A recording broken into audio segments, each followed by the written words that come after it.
Streaming again. Okay, I'm starting up the stream again. It's receiving my content. This has been enough time for the stream to reset. Let me check the audio here. Okay, I'm starting up the stream again. It's receiving my content. This has been enough time for the stream to reset. All right. Did you hear that? Yes. Excellent. 12:30. All right. EST. So now we're back in reason. So the stream is live. We are ready to record podcast number 2. Is there anything in particular you'd like to talk about?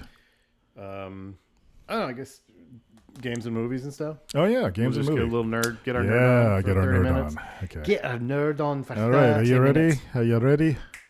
Are you ready? I guess I can open this one. Rubber baby buggy bumpers. Rubber Let's see. baby Let's buggy make sure this buggy thing's pointing at me bumpers. right. Rubber baby buggy bumpers. Is this camera too low? Or maybe I'm just lean back a little bit and go, hey. Hey. All right. 4 people are watching again. All right, awesome. Okay, we're going to start this guy things up. You ready, guys? Uh-huh. You ready? You ready? Am I doing this? Did I resave the new file? So it's currently on the placeholder. Yeah, I'm just double checking that I have the right file. What was that? I heard music. What? What'd you do? I don't know. Maybe it was coming out through a stream. I don't have anything All right, on this. I'm going to do a 5 count and hope I don't screw this up. I just want to make sure this is not... Yeah, this is number 77. The year Star Wars came out. 77 part 2? 76 was the last one. Oh, okay. 77 is the new one with same date. Okay. I call it same date 2. Got it. All right, here we go. Gotta do 5 now. 5, 4, 3.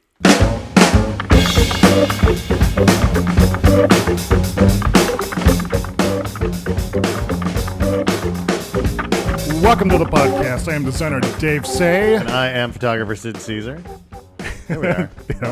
We'll get that transition right sometime. Yes. Yeah, so this is the second podcast we're doing today on September 12th, Monday, 2016. It's part 2. We should get, if we could change the cat to move the monkey. Or maybe we get a switch that we click it and it just pans back and forth. Right. Or I guess the easier thing to do would just be get another freaking camera. Or just get, Which I will go and buy today, probably. There you go. Yeah, because we can run up to 4 of them off this unit, which is pretty cool. That's pretty At least I think so. I guess we'll find out. And then we could just point them in. Yep. But I would need to have some sort of camera mount that had 2 cameras on it. How would I do that? I don't know. Anyway, so this for the second podcast we're doing, next 30 minutes, we're going to be talking about nerd influences and cultural movie things and nerding stuff. And I know. It's been a while since we've talked about games and yeah, so I understand you've been playing No Man's Sky, or you did. For so all I of what, picked six minutes. I played. So No Man's Sky is a PlayStation 4 game. It's a flying through space game, and the thing is it's a procedural. I can't say that word. Procedurally generated. It randomly creates planets, like just on the fly. And so you're flying through space, and then you enter into a universe or a solar system, and then all the planets that you can go to are all procedurally generated. They're all randomly generated. And there's like 18 quintillion planets in this game. And so, it's like you're never going to finish. I think ideally what the game is made for is for like people that like to just completely veg out and just take their time, explore. It's for people that like to explore and document things, because each planet you can document all the different random animal classes and plant classes and just all this stuff. And you can upload, you can rename everything, and then you can upload it. And then because you're basically the first person that's ever discovered this planet, everything that you upload, other people could potentially discover it. And if somebody potentially landed on a planet you had discovered, it would say all the names of all the different things that you've discovered and done. Really pretty looking game. Like, it was funny. I was playing it, and Sarah came in the room while I was playing it, and she goes, "Oh, this looks like the cover of like an old Isaac Asimov book from the 60s," which is sort of exactly what they were trying to make it look like old science fiction-y kind of stuff. Pretty looking game. Okay. Actual so greetings and salutations. I'm only one game. After playing it for a certain amount of time, It just everything felt the same. Like it wasn't as lush as I was expecting. Every planet, except for one that I landed on, was like this cold, rocky kind of thing. And so I was just like, oh, I can't deal with this anymore. So I actually sold it to somebody that I know. I wanted it to be good, but the other problem I had with it is no matter what planet you land on, you're always seeing these same outpost structures, and you can land at the structures, you can go in the structures, and there's these other aliens that you can talk to. So as time goes on, it's like, okay, every planet I land on has got exactly the same outpost. Like there's no variance in what the outposts look like. Yeah. So you're like, okay, at this point, am I really discovering these planets when every time I land on one of these planets, these things are already here? So it takes that element of like, I am the very first person to discover this. So it had good ideas. Like it feels like they had a really cool procedurally generated algorithm. It feels like it feels like a test demo. It feels like a tech demo for that thing. And it was like an indie game that got blown up by. And I think that's the other problem is it's like a little tiny development team, and I think basically it's a $20 game that Sony decided they wanted to sort of put their push behind and market it as a $60 game. Yeah. Well, it certainly did capture people's attention. I guess the new crop of gamers who have not experienced procedurally generated content like this before. Yeah, and then I forgot what I was going to say. Yeah, but I was going to say that with procedure, the things that you were mentioning, that beautiful world generation, but then the individual gameplay elements, they tend to be instance content. Yeah, it's the same things over and over again. And if you don't develop a procedural generated base generator that's has the same level of variety that's built into the algorithms, you end up with something that's not very very interesting visually. Right. And then also it's really hard to predict gameplay wise what that's going to be like. Right. When I first saw screenshots of No Man's Sky, it reminded me of his 2009 game, Star Trek Online. They had procedurally generated worlds. Yep. And it looked an awful lot like, very similar in some respect, except 2009 graphics to this. And they had the same issue. Like they had some procedurally generated, bases and things you would go through to do the ground missions on. Yeah. They all look the same. It's constantly repeating over and over and over and over again. Yeah. Except the shooter mechanics were actually better in Star Trek. Really? Online. Yeah, that is. So that's saying kind of saying a lot. Yeah. A lot there. So that was kind of an upset. But it wasn't really an upset because it wasn't anything that I was really looking forward to. I picked it up because I was like, oh, it looks like it might be kind of cool. But I sold that. And then there's a couple other, so I used a little bit of the money that came in from selling that game, and I bought this independent game that just went on PlayStation 4, and it's called Inside. Oh, yeah. And it's basically a side scroller game, and it's made by this company that made a previous game called Limbo that was a big hit. Very minimalist. It was almost looked like the entire game was backlit, so basically everything was in shadow that you were controlling. It was really nice. So you can pull it up. So Inside came out. Very short game. I want to say it was maybe 4 hours total. But to me, it was so much better than No Man's Sky. And this is like a $15 game. Really short animations as far as this little character you control. Very, very fluid. Very, very nice body movements and everything. Some swimming. Just a fantastic game. And then it gets about 80% into the game, and there's this little thing that happens, and it's just so. I was like, oh my god! I was like yelling at the tele. I was just like, this is amazing. Yeah, it looks like I'm showing video right now, streaming to it. It looks like really atmospheric. It's very. Puzzles were slightly simple. Like most of the time it's just run and jump and pull a lever and everything.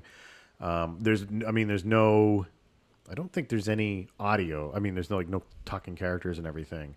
And basically, it's just a left to right side scroller, but it's so well done. Yeah, it looks beautiful. It is. It's if it's on the PC, if you have a for PS4, definitely pick it up. If you like side scrollers, it's really really cool. It's very short though, I could probably play through it another couple of times. But replayability is definitely something to consider. I could see a lot of people playing it once and being like, okay, that was good, I'm done. But very good. So that was kind of cool. And then I played I had never played this game, Journey, that came out. Journey, what's that? It came out for the PlayStation 3, and they had a PlayStation 4 HD upgrade or whatever, and they gave it free. You could download it free if you pay for Sony's monthly online subscription thing. So I downloaded that, and that was another really short game. That was like 3 hours long. And it was this other nicely fluid, nobody taught. I don't even know how to explain it. Yeah. So that I've been playing, like, I kind of wish that more independent little side scrollery games got more popular as opposed to, like AAA giant super 3D, all kinds of mega budget crazy games. Yeah. I don't know, like I just wish that maybe they do. I don't know. I'm just rambling at this point. So but on the other side, I've also this is it. Journey. And it's kind of cool. So it's mainly a one-player game, although a second player can join you. However, you don't really know when they'll join you, and another little character will show up, but you can't communicate with them at all, except from you make these little chirpy sounds in case you need to call out to them if they get too far away from you or whatever. And if they disappear, like they can log off and log on, or random people, like if one person jumps out, another person will mysteriously show up and you'll be playing with them, and you won't really know it because they look identical. The character designs are identical. And you don't know until the very end of the game. Like when you beat the game, it says, those who journeyed with you. And then if it was just one person the whole time, it'll just say one person's username. But when I played, there was like 4 different people that had jumped in and out at different points. And so it's kind of cool. And it's very atmospheric. No dialogue at all. But it was just not, and I like these games that are like 3 and 4 hours long, where they're kind of like, they're like fireside stories as opposed to, giant Michael Bay summer blockbuster type games. Mm-hmm. But on the flip side, like I just played Uncharted 4 when that came out for the PlayStation 4, and that was amazing. And that was, like super production values and all kinds of crazy stuff. Story trailer. And that was really, really good. And I was really happy with that. In fact, I just started the other day just going back to try to get all the little things so I can 100% at all the little hidden tchotchkes and stuff like that. Sort of thing? Yeah. Yeah. Very good game, though. Yeah. Uncharted was awesome. I guess sometimes I wish I had a console, but, I'm just like a PC gamer. Yeah. There's some of the footage from Uncharted. Yeah. These are cinematics, or does it look this good all the time? It does. Really? Yeah. It's all in game. It's really impressive. And I played the first 3, like when this 4 came out. This is the last of the Uncharted games. They took the previous 3 that were released on the PlayStation 3 and they ported them over to the PlayStation 4, to sort of. So I picked that up leading up to it, and it was actually pretty good because I kind of ripped through the 3 of them just so I could get caught up, so that when 4 came out, I could sort of pick up. But it's good because it develops the characters, and so there's a couple little things in the 4th one where they make comments and stuff, or they'll refer to somebody that's not in the game that was in a previous game. Yeah. So the backstory and everything. But 4, and it's the franchise, the Uncharted franchise, is by the same development team that did The Last of Us, which is like one of my all-time favorite games. Mm-hmm. So they just voice acting is fantastic. The story is really good. Like Sarah actually sat down and watched me play through Uncharted 4. Really? How long did it take? It was pretty long, but she just enjoyed it from the story point. She's like, the characters feel like real people, and like like his wife is in it. And Sarah said she's kind of like a normal wife. Like she's saying things that would like normal people would actually say, and not like being the stupid woman or the stupid blonde or whatever. Yeah. So it's really good, and it's all based around pirates too, which is awesome. What? So pirates? Pirates? There's Lots of pirates? You're going looking for pirate ships, like sunken treasure and buried treasure. Oh, really? It's amazing. It's the 4th game is so amazing. Huh. It's really well done. That's pretty cool. Yeah. Yeah. What is Safari keeps switching to the Why other does side? Safari keep switching? Yeah, I figure a way of doing this a little bit better. Oh my god. Yeah, getting hungry. What have you been playing? What I've been playing, blah blah blah.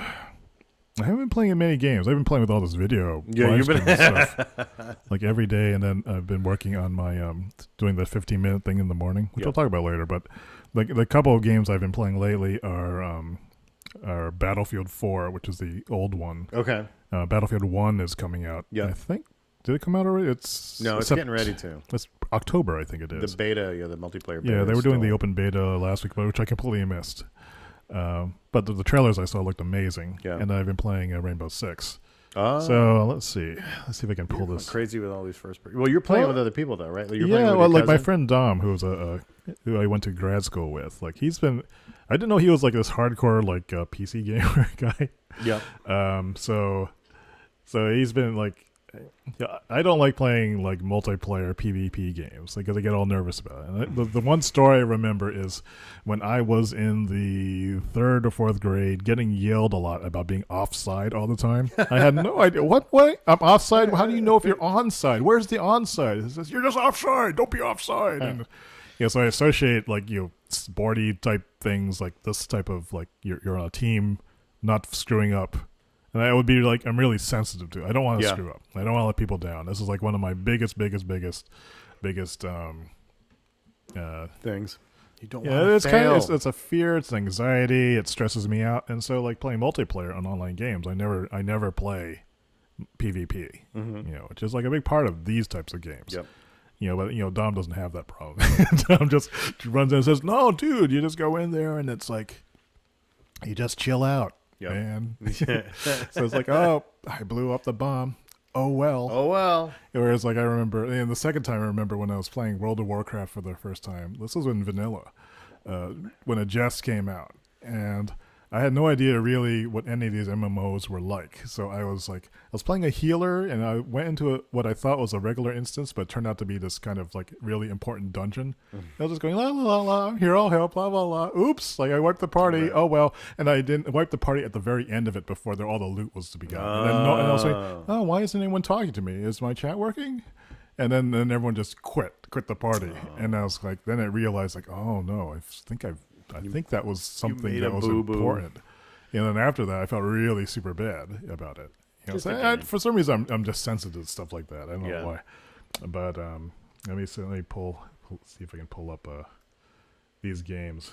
But what I like about these Battlefield 4 is okay. I mean, but what I like about Rainbow Six is that it's like you just die instantly in it, and it solves this problem when you're trying to. There's no regeneration. There's no respawning. There's like 4-minute matches. But I've been playing PvE, just like okay. But you go into this fully destructible environment, and you, what's the stream showing over there? I can't see what you. It's got a. It's our cameras, or is it the screen? It's got a lock screen on it. Oh, well, that's no good. Yeah, here we go. Okay. So it's showing us. It's showing us? It is showing us.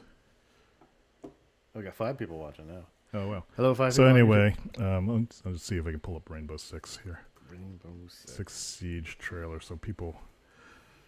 Yeah, so the idea of a tactical first-person shooter is that you go in there and you try to very surgically survive. It's like against whatever the foes are. And when I was a kid, I was really interested in military small unit tactics for some reason. Probably because it was the furthest thing away from being a missionary kid that I could imagine. Guns, like being tactical, that kind of stuff. Yeah. But I don't know. I should show this how this looks. This is the world premiere. Let's just see what this looks like. This video may have... You're not allowed to show this. Yeah, that's annoying. It's all super violent. Yeah, it's, I don't know, maybe you can't, like... Yeah, I haven't played any first-person... The only other thing that's coming up really is the new expansion for Destiny, which I still play. Yep. And that comes out in a couple of weeks. And I don't know what it is about Destiny. Like, a lot of times it's just trash, but it's just so buttery smooth that I can't stop playing it. Yeah. And it's just, it's just grinding now. Like, all I'm doing is playing the same strikes and stuff like that. But it's just so smooth to play. It just feels so good to shoot the guns and stuff like that. So, yeah. Have you played Overwatch at all? I haven't. I just missed a thing. They had just, for the weekend for PS4 and for Xbox One, they could you could play it for free for the weekend, but I didn't know about it. Yeah, I missed out. So it's not bad. No, but I'm kind of moving away from multiplayer stuff, and like I haven't played Halo in a really long time, and Destiny is basically Halo only without the franchise. So, and that's pretty much it that I've been playing as far as first person shooters. Like I haven't gotten into anything else. And most of the stuff I've been playing has been all the just the camp like one player things like Uncharted and then these little 2D side scroller games and Journey and I don't know. I just like the story and stuff like that. Yeah. And I'm looking forward to they're gonna do some campaign DLC for Uncharted. I don't know when, but I'm looking forward to that. And then October, The Last Guardian, which is the game by the people that did Ico and Shadow of the Colossus for the PlayStation 2. All right. That's finally coming out, and that's basically the reason why I bought a PlayStation 4 was for this game. So it's actually going to happen, and I hope it's good. It's got it's been in development. It's been in development for almost like 10 years or something like that. Mm-hmm. So I hope it actually comes out, and I hope it's actually good. And look at all this. Look at that. Yeah. I do like the fact that you can do what do they call it now when you look down the scope, like iron sights. Yeah, down sight. I do like when was it Call of Duty 1 started doing that. Yeah, I like doing the scope. So yeah, does look good. Yeah, so this is actual gameplay. I was looking for the trailers before; those are all like pre-rendered cinematic sequences. But this is some really good player, this is Serenity 17. Everything just feels so Call of Duty now. Like it feels like everything. I mean, even like Halo 4 and I think the new Halo, like it's just everything is being distilled down to this sort of cookie cutter Call of Duty wannabe. Yeah, this is a really, really, really good game. It makes games like Call of Duty like silly because there's like instant death in this, and like there's just a lot of tension. Like when I've played 2 multiplayer games with Dom and his friend. And afterwards, I had to lie down because it was so stressful. I guess over time that it becomes less of a problem, but it was, I just found the puzzle of moving into a room, not being exposed, so you don't get shot because you don't have like infinite health and you don't have health regeneration in this game. For some reason that really fascinates me. It's like there's all these variables that you can't detect, and and they don't dumb down the game. If you were playing, the environments and scenarios are designed for 5-man teams. Yep. They let you play as a lone wolf there, but they don't reduce the difficulty any. Okay, right. So you go in there and say, I'm gonna die. It's you know what it's like it's your own personal Die Hard. It's like you're starring in Die Hard. It's you versus like Hans Gruber and everybody else there, and you're trying to get through there, and you're trying to get all the way to the end. And so that's kind of what I like about it. I wish they had more scenarios that were like that for like single player stuff. Yeah. But I've been trying to work out my courage to play more multiplayer as well. So it's really basically this game, and then I've been playing less WildStar lately. Okay. I've been intending to go back into the housing part because I've been working on my big hay farm. Yep. But so like I have an idea what to do it, and WildStar has excellent player housing. Did they upgrade that at all, or is it still sort of the same the way it was when they launched it? They've made quite a few changes. When WildStar first launched, they were emphasizing the hardcore MMORPG raider crowd. Yeah. But they thought that a bunch of ex-WoW developers started Carbine, the company that made this. Okay. And it turned out when it came out, like the remembering like staying up late and doing these hardcore difficult raids was maybe something that people had lost their appetite for. There were a few people who were still doing it, but the vast majority of people like me, we just wanted new hats. We wanted cool looking hats, and we wanted like to hang out and like do funny emotes and that kind of thing. Yeah. And also the games have changed a lot because there's a lot more expectation that either you can solo the game and move through it really fast. Yep. I mean, before you would play a game and they would expect if you got like 120 hours out of it, that was a reasonable amount. And then that was maybe 10 years ago, went down to like 40 hours is enough. And now I think a AAA title, you can blow through it in like 5 or 6 hours. Yeah. Something like that, and they just pack all the same intensity into it. People don't have the impatience for leveling anymore. No, and they want the instant rewards, and I think it's diminished a lot of the enjoyment of the game. But then again, the issue is like who has time to play these games anymore? There are so many games. Right. Before there was, there was relatively few. AAA game came out. It would be at least maybe a couple months that you would sink into that game. Right, yeah. And now it's like... I'm almost wondering if... Like, I keep silently hoping that there's going to be like a big video game industry crash. Because it just seems the budgets are getting so high and the rate that the games are coming out. There's so many games coming out so quickly. And then what was the other? The other day. So the PlayStation 4, they just announced they're coming out with a new version of the console it does HD and it does 4K. And so now you've got now you've got a home. What used to be like you take it out, it's plug and play. You take it out of the box and you turn it on and you can play the games. Now you're going to have two different versions of the same console, and some of the games you'll be able to sort of like download 4K patches for older games, and some of the games now are going to be optimized for 4K. It's like they're PCs now. I mean, they're already PCs because now when you plug them in, you've got to download patches, and a lot of times these console games are shipping and they're not really finished until you have to download like a 32 gigabyte patch for the game first. So I'm just wondering if it's going to get to the point where there's going to finally be this big pushback and people are going to be like, no, I don't want to deal with this crap anymore. Like there's too much. And it just feels like it's getting so huge now. Like there's got to be a point where it's going to fall. I don't know. Like I just can't see it. Like there's people might start going outside. Right. Yeah. Or people just, like well, it's the Pokemon Go thing, so much, right. But it just that feels dropped off though, didn't it? Pokemon Go seems to be less popular now. I don't know. Sarah's been playing a lot, and I still see people running around outside. Yeah. But Pokemon Go too. It always felt like there was a lot more that needed to be done. Like they released an early version of it, and they've been trying to release more. Like it's not really involving. Like you just walk around and you collect these things and you try to battle. The gameplay seemed a little thin. Yeah, like the actual like battles when you battle for these little towers or whatever. It's very rudimentary. But it also feels like it just feels like the bare bones of a game, and they're waiting to keep making content for it. So I think that's the problem, is that they're not getting the new content out to actually make the game. Yeah. Like they've got the basic bones of the game out, but the actual meat and potatoes they haven't released yet. And I think that's the problem, is it's taking them too long, and they're starting to lose all their players. There's always been that problem with the amount of time it takes to make quality content is far longer than the amount of time it takes for the consumers to blow through it. Right. Yeah. Well, the same thing happened when that No Man's Sky came out, because How long was that in development?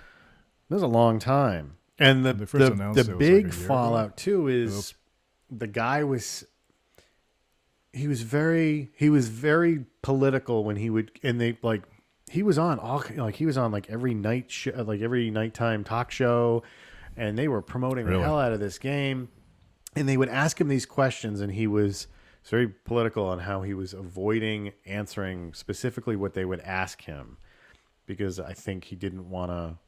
I didn't think he wanted to commit to the biggest, like what's happening right now is people want to know, can two people meet up in this game? Like, can you actively meet up in this game? And some people did, right? Like this first day of they would ask him on these talk shows before the game came out, and he was like, well, the chances of you actually running into somebody in this 18 quintillion planet universe is very, very, very rare. And like within like 30 hours of the game coming out, two people they were on the same planet. They were on the same planet, and they started to live stream with each other, and they were trying to figure out how to meet up at the exact spot, and they met up at the exact spot, and there was no interaction. And so there's a lot of stuff that the developers kind of confirmed, but didn't confirm, but they, like in like the guy that the main guy behind this company that made the game, like he had said, oh my God, it's only, I can't believe two people have met up this quickly in this game. Yeah. That's so, so people are like, well, can you actually do it? Like he just confirmed that people met up. Yeah. But he didn't confirm that you can actually interact with each other. And so there was a big pushback. Like people were just saying, this dude they just lied, and like all this kind of crazy. And I feel bad for the guy, because you could see, like when they show all the clips, you can see that he's, people are asking him, and it's weird because he just should have said either that's not going to be in the game or it is. Yeah. And he kind of skirted around it, but he's like for years he was skirting around these issues. And then the game came out, and there was a graph somewhere I had retweeted, and it showed like, I'm going to say like 900 million people were playing it, and then like 2 weeks later, like 90% of that number had dropped off. Yeah. And just watching how quickly he lost like all those players, because people were just like, I think in some ways the game itself was oversold Well, in people's mind, I don't really want to dwell on this because it's just really fascinating to watch. But it's again, like it takes a long time to develop content, and I don't really blame the guy for not knowing what the game was going to be. Yeah, and maybe he was thrust in a position where it got very large. But making games is hard. I mean, it takes like a team of 20 people, like 3 or 4 months to develop even moderately polished content. Right. And you know how long it takes for a player to go through that? Like about 90 minutes, maybe. Yeah. Or something. Yeah, like this. and that's why, like remember when Star Wars: The Old Republic came out? People had gone through all the story quests within like a few days. Yeah. They did not think people were going to stay up all night and play it. Right. And then after that, they figured they would have some time to develop and flesh out the rest of the game while people were going through all their carefully crafted content. It took them 3 or 4 years to voice record all the dialogue. And right. stuff. And they were like, but they were done. Okay, what's next? Blew through. Yeah. And it happened with World of Warcraft too. Yeah. World of Warcraft, they had set aside, I think, 20 or 40 servers, and then they figured it'd take a year to get through all those. They were ready. Yep. And then they flattened them out in like a couple of days, and they were scrambling. And it's like, it just happens over and over and over and over again. You know what? I think we're kind of spoiled as gamers. We are. Actually, there's so much stuff out there, and we expect things to happen right away. But anyway, that's the podcast, number 2. Wow. So, all right. I'm designer Dave Say. I am photographer Sid Caesar. And we will see you on the next one. Next one. Yes. Have a good week. Yeah. Or a couple of weeks. Depending how the mood goes. But we got a couple in the bag. Music provided by Michael Ballar and the As Ensemble. Thank you, Michael. Visit him at michaelballar.com. Filmed live in front of a web studio audience. Thank you. Thank you for bearing with us. Now we can get lunch. While we do all this video stuff. Bye. Bye. Okay, 2 podcasts in the hole. Yay. So, okay, that actually went a little smoother than I thought it would. Yeah. I mean, switching between screens is a little awkward. I mean, I think, maybe having another video source that's, so like we can both pull up stuff, because like, or if, this is I can see where a production assistant would be helpful because we could pull up stuff for us. All the, and then like I don't have a clean way of switching between specific scenes here because the Macintosh version of OBS key-based screen switching doesn't seem to work very well. It just screws up all the time. That's pretty good though. But yeah, so these should be on the stream right now. I think we did okay. And actually, let me go back to Cam 1, Cam 2 so people will see us. Time. Yeah, so that was fun. I mean, we kind of rambled, but we always ramble. We always ramble.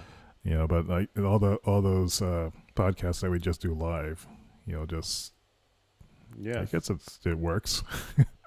It cuts down on editing afterwards, which is the reason why we do it. Yep. None of this like cutting out stuff and stuff. That's great. Although I did say the word shit, and I'm wondering if I could bleep that out. Oh, you just said it again. Well, this is the end of the stream. This is on YouTube, so this doesn't matter. Okay, but for the podcast that we upload to Apple, I don't know if shit counts as if you had to mark it as explicit or not. I don't know. I don't remember. I don't know. Will it take much to go in and bleep that out? It takes an hour to do it. So like if once you've said it twice. At least I didn't do it. You've done this before. I feel like I've had to bleep you out at least 3 times, and each of that was 6 hours of my life gone. Because like each time I had to find because it doesn't happen very frequently, but like I would have to find the right like tone beep thing, and then I would have to figure out how to insert it. First, I would have to find where it was, and then I would have insert it. Nobody will notice. Yeah, but someone on Apple might be because like they would just take the podcast down. Oh, Wow. Then then you what just do you have do? to list it under You could just give it an explicit tag. explicit. Yeah. So maybe I'll just do that and see what that's like. I don't even know how to do that. I think I do that in the podcast metadata. I don't know. But anyway, we have like 4 people watching. That's awesome. I don't know who it is, but thanks for watching. Hope it wasn't too terrible. If you have ideas about how to improve it, leave a comment. Yes. Right now, this is streaming under my YouTube channel. Yes. But we could be doing some other things like some Muppet stuff. we could do that under your channel. We would just need to set up the streaming key for it. Yeah, we'll have to do. And we can do that from here. Maybe we can do a Woz Watts interview, and you can interview Woz Watts a little bit. Yeah, we could do that. Just so we can get him on here, and I can. We should get Teresa Santosky to interview Woz Watts. That would be hilarious. I don't know if she would. It would just say like this. Treat this as one of the hardest interviews of your life, Teresa. Okay. And she's got this kind of, when she needs to turn it on, she can go hardcore. That's true. I'm completely confident in her ability to do so. But maybe we should get him just on. Oh, we'll just try so it I too. can, get used to him a little bit. I'm still trying to find his voice. Yeah. So do you have set up your streaming channel, like on your YouTube channel? So what we can do is we can just do test runs, and no one's going to be watching it, and so that's what I bank on. No one's watching. Yeah. You can practice this stuff. Okay. And you can have it default as unlisted, so people don't see it in search results. Oh, all right, that'll work. Yeah. So right now, these streams, only the people who know about them and know where the link is are seeing them, or subscribe to my channel will see these notifications. And then after the stream is over, they're automatically archived, and then they are put in the unlisted part. So they're on the video, but you need the link. They don't show up in search results, I don't think, until you make them public. So what I do then is I rename the stream, like right now. I don't know if you can see that screen up there. But I just have a generic description up there. It just says Dave Say live stream, design development process. About the stream, I'm a freelance designer, developer, nerd that works at home. I keep myself in others' company. I live stream my work as that's kind of like a general blanket thing. That's not covering the specific content of what I'm doing. But then afterwards, what I do is I go back and rename it as a I put in a playlist. Like, is this a co-working stream? Is this a podcast stream? That kind of stuff. Gotcha. So it's kind of cool. So we can go and get some lunch. Let's get some food. Food. It's gonna be a lot of calories, man. That's all right. Don't worry about it. We talked our. I'll stick with my salads for the rest of the week. Okay. And I did a lot of exercise this weekend too. We were moving all kinds of crap around. So I did too. Actually, I mean, like building this thing over here. Oh, your little IKEA cabinet. Yeah. IKEA cabinet. Yeah, that took a while, and then just painting and moving things around. What do you think of this swivel cam? Do you like the swivel cam? It's great. Whoa. I think it'll be nicer if you had a separate one where you could just hit a button and it would. We just have two of them. Yeah. And we can just. But we could use this as as the roving cam. This will be the guest cam, and we can set it up when our guests are here. Yeah. So we don't have to use this thing. This thing is a little bit unreliable to use. Yeah. Which is annoying. Kitty. Look at the kitty on the floor. Okay, so I'm gonna kill the stream right now. There's a kitty cam. And whoa. So thanks guys for watching. Did someone make a comment? No, good. So is it kitty cam? And so we're gonna go get lunch. We're gonna go eat. These podcasts will be up probably tomorrow. I think. I think our schedule is like we record them and then we put them on Wednesday. I guess we'll put the first one up and then stagger it. Yeah, so take our time with it. Yeah. We got to get back into the swing of things. It's been a little while.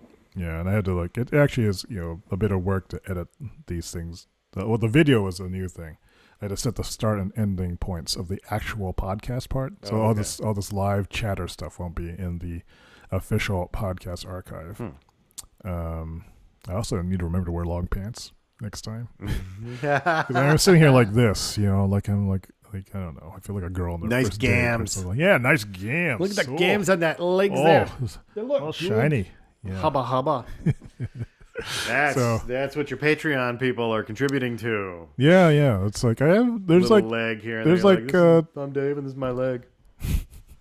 Check it out. Yeah, I need to work on my Patreon thing. I didn't even get to talk about the new product stuff. No, but we're gonna have to make a list so that we can. But this is the first time that the Living Room Cafe has been ready to actually do anything. Yes. Today is the first day. Yesterday, I just got the bare bones working yesterday, or just cleaned up.